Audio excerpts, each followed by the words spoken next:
Kia ora everyone, LEGO just revealed some images of the upcoming LEGO Marvel sets for January 2025. I only just got back home from traveling overseas, so I'm very behind on things that I need to do, and LEGO decided that these past weeks would be the perfect time to reveal a bunch of amazing sets. I'll try to play catch up over the next coming weeks. Now, I covered these rumors back at the start of October, so it's awesome to see such a short turnaround to finally see some pictures. Let's just get straight into things. The first set here I think is the one that is the talk of the town right now. This is set 76334 Epic Battle Spider-Man vs Sandman. There's a lot to say here. For starters, this introduces some new sub-theme called Epic Moments, which we can see there on the box, which I think is just kind of silly. It's basically just continuing the micro dioramas line that they've already been doing, and so I guess LEGO view these as enough of a success that they can now be branded as something unique for the time being. In a way, these types of sets have been somewhat successful, but not because they're micro dioramas. The sets that are successful, that are selling well, are because they're finally giving us what we want. These in-game type final battle releases, they do not sell well because we don't want those ideas. This is the first time that we're seeing Sam Raimi's Spider-Man 3 in LEGO, which is crazy. LEGO actually lost the license back when the third movie released, so it's a long time coming to finally have sets based on 1, 2, and 3. It's a small build of basically the final battle display from, I guess, the end sequence. You've got Spider-Man there in the red suit, a Sandman figure, and Topher Grace's Venom, which is insane to be seeing in 2025. And unfortunately, we are still missing a symbiote suit figure in a mainstream set. I think the younger audiences that grew up with this movie are the reason why we're seeing this now. The same thing goes for the Clooney and Kilmer Batman movies getting toys in the 2020s. I grew up loving these movies, knowing that older audiences hated these things. These would not have been requested releases in the 2010s. It's $25 USD before tax, and surprisingly to me at least, only $45 NZD here. Now $45 is still a lot of money for a lot of people, but it's cheaper than I originally thought LEGO would price this at. With 3 minifigures and 200 pieces, and being based on a movie that's never received sets before, I'm not too mad about that price actually. I've seen a lot of people online celebrating this as well, so it looks like LEGO have a good win here. We do feature some repeated ideas. Sandman was a buildable release not too long ago now, and while it was based on a different movie, it is still Sam Raimi Spider-Man 3 Sandman there, but still, this is a proper release. I do wish we had the actual Thomas Hayden Church likeness though, with the green shirt and attire. Hopefully we can see something better in the future. An amazing cheaper way for fans to get the Tobey Maguire figure here too. It doesn't look like we get any new likeness or extra hairpiece for him though, but I will say that has always been the worst part of these remake sets. LEGO just use the Han Solo face and it just doesn't look anything like Tobey Maguire, so now we have sets for the second and third movie. Because of that, I really hope we see a brand new set for the first movie featuring a Willem Dafoe figure sometime soon. This is likely a buy from me, of course, and close to its release. I just love these 3 movies too much. The next set here is set number 76335 Spider-Man vs Ghost Rider Motorcycle. Contains just 72 pieces in total with 2 minifigures featuring Spidey and Johnny. The set is $10 before tax, so it shouldn't be any higher than say $25 NZD for us. Hopefully it's only 20.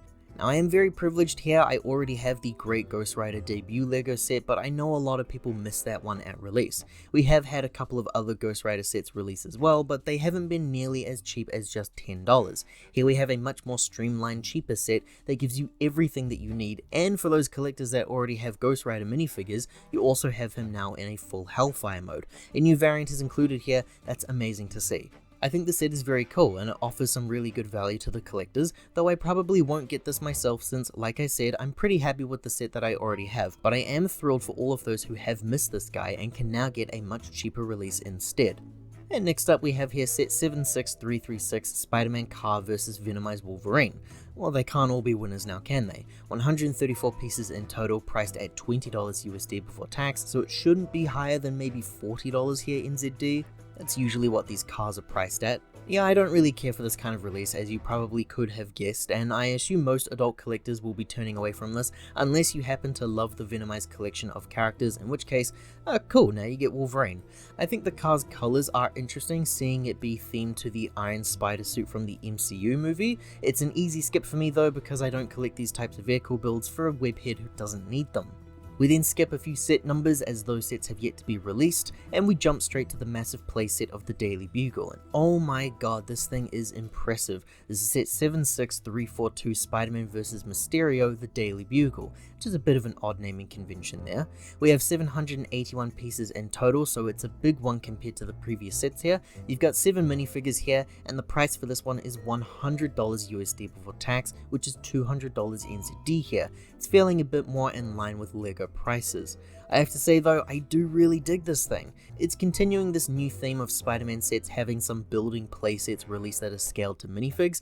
These have always been my favorite type of LEGO sets ever since I was a kid, and this is the type of stuff that this channel here is built on. Now recently we've seen the Peter Parker apartment set and the Oscorp tower set, really nice but also pretty simple in their builds and very pricey. The Oscorp set gets a lot of grief from collectors, deservedly so, about the highest price point there. This set here features just barely less than 30 or so pieces compared to that set, and it's priced at $20 NZD, less than that Oscorp set. So if I want both of these, and I do want both of these, I'm looking at having to pay $420 NZD at full price. So it's sale purchases, I'm afraid. Now I really do love that adult scale Bugle set as well. It's one of my favorite sets in my collection, but the biggest criticism that I have with that release is the bland color scheme. A big grey building doesn't scream fun, campy comics or cartoons to me, it says dull and bland MCU. I think that this tan colouring here looks wonderful for my display, and I love the greebling details all around outside too, which feels very different from the original set from 2013. You've got small builds there of a newsstand and a street corner too, and like I said, because it can be interactive with those other sets, you can mix and match however you please. I think the figures are pretty cool too, though I could do without the Spider-Verse theming for a while now. Every playset seems to have to be including Miles, Peter and Gwen for some reason.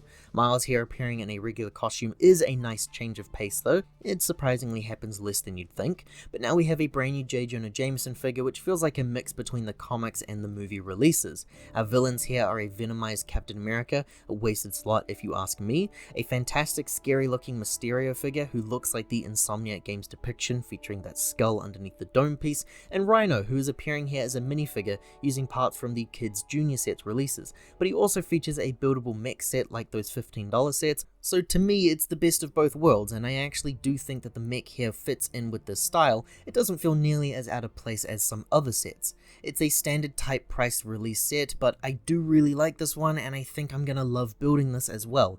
It's a sale price purchase like most LEGO sets should be anyway, but it's more likely I get this one sooner than the Oscorp set.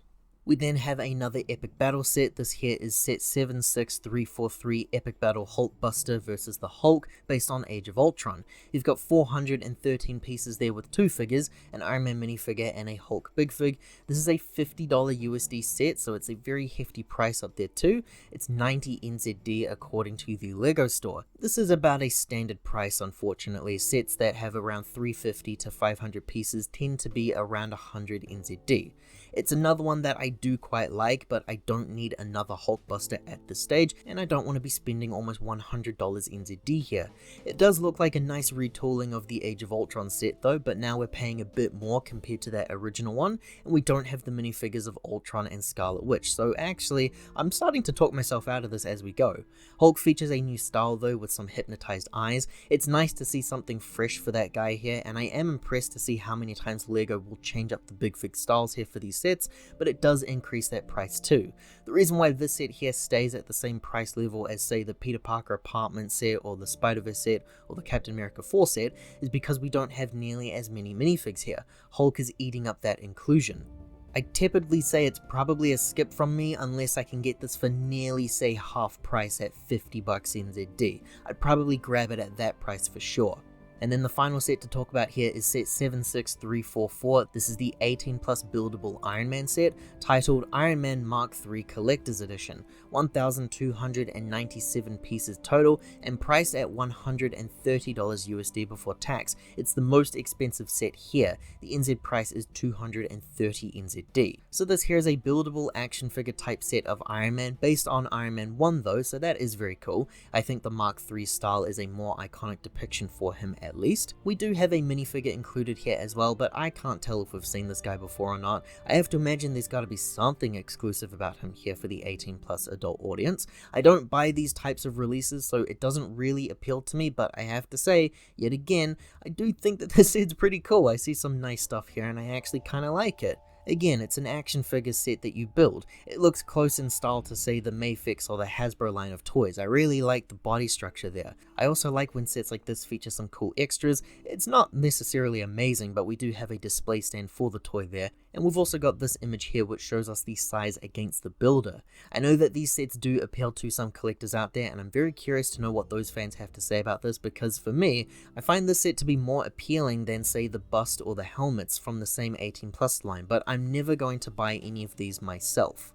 Overall, I'm feeling way more positive than negative here for this wave, though we are still missing images for some of the other sets, like a buildable Groot and some missing mechs. At this stage, it feels like a bit of a redemption arc for the LEGO Marvel line. I've said countless times that I am a collector of the comics and cartoon-based releases over the movies. I will still buy some sets based on the movies, but I much prefer the vivid colorings and styles of the comics and cartoons, and those are the types of sets that the line saw regular releases of during the 2013 to 2018 era, so it's nice to have seen such a solid lineup over these past couple of years. We've got a brand new Avengers movie releasing next year, so that's where we should be seeing some MCU stuff, and I'm happy to give these sets some space to breathe. Sale prices are a must here, of course, but I am way more likely to buy these January sets than previous year's releases.